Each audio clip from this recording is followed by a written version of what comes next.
Inson bolasi tezda bo'ladigan narsani yaxshi ko'radi.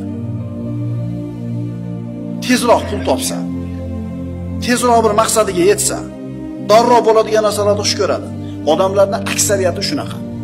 Shuning uchun oxiratni emas, shu dunyoning g'ami bilan yashaydi odamlarning ko'pchiligi. 30 ga kirganingda o'sha pul seniki bo'ladi desa, 30 ga kirishing juda ham qiyin bo'lib ketadi. 30 masalan 18 ga kirganingda dedi, bankdagi shoting dedi, seni pulingga o'tadi deydi. Desa, hech 18 ga kira olmaysan-da. Chunki nima qilyapsan? Shoshqaloqlik. Bu yaxshi narsami, yomon narsami? Yomon narsa. Bu insonni tabiatidagi zaif nuqtalardan bittasi. Qarang, mana oqil inson ertaga ustiga keladigan narsani tayyorgarligi bilan yashaydi. Masalan, bu dunyoda 50 yil, 60 yil, 70 yil yasharsiz, ketasiz. O'lim hammaning ustiga kelishligi haq. Bunda nima yo'q? Shubha yo'q.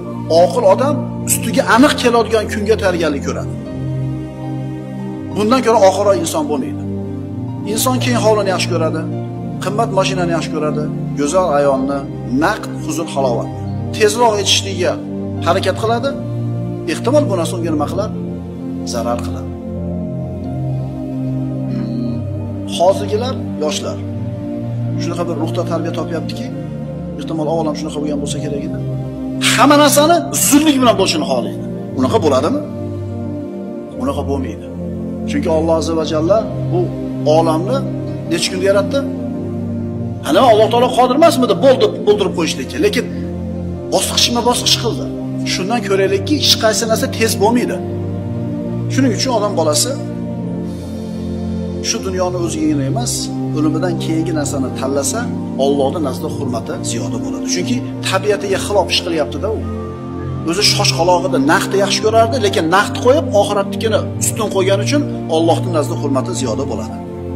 Payg'ambarimiz aytganlar, o'zini nafsini sindirgan va o'limdan keyingi narsa uchun amal qilgan kishi haqiqiy xushyor kishidir. Endi ojiz kishi kim? Nafsini havosiga bo'ysundirib turib, Allohdan umid qilgan kishi.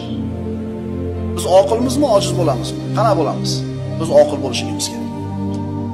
Insondagi zaif nuqtalardan zaif, shoshqaloq, uchinchisi betoqatlik, besabrlik. Astagfirullah, innal insana xuliqa halua. Dar haqiqat inson betoqat qilib yaratilgandir. Ida massahu sharru jazua. Qachon unga yomonlik, kulfat yetib qolsa, o'ta besabrlik qilguvchidir. Bir odam yomonroq kasalga gumon qilindida analiz topshirib keldi. Analizni borib topshirdi, kechasi bilan uxlamaydi. Toqat qilmaydi. Nima bo'ldi ekan? Qana bo'ldi ekan? Bo'larmikin, bo'lmasmikin? Inson shoshib ketadi.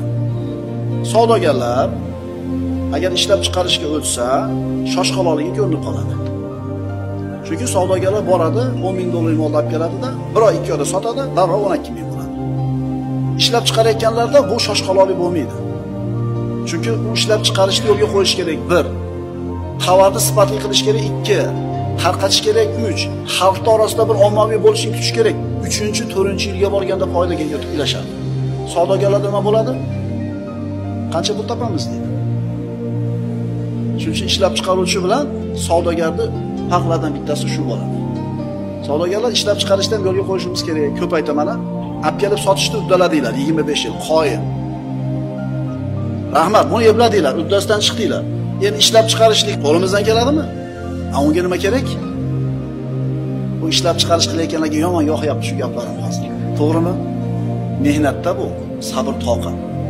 Inson demak zaif, inson shoshqaloq, inson betoqat. Kishi o'zini salomatligi haqida g'am qiladi, rizq haqida g'am qiladi. Mana shu ikkita narsasiga kimdir tajovuz qilsa yoki bo'lmasam zarar yetkazib qo'yishiga mumkinligini gumon qilsa, nima qiladi? Alloh yig'laydi.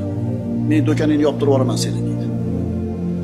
Men mana shu yerda do'kon yo'q qilaman desa, kimga yig'laysiz? Mansabdor aytdi-da uni. Nima deydi? Kimga aytadi?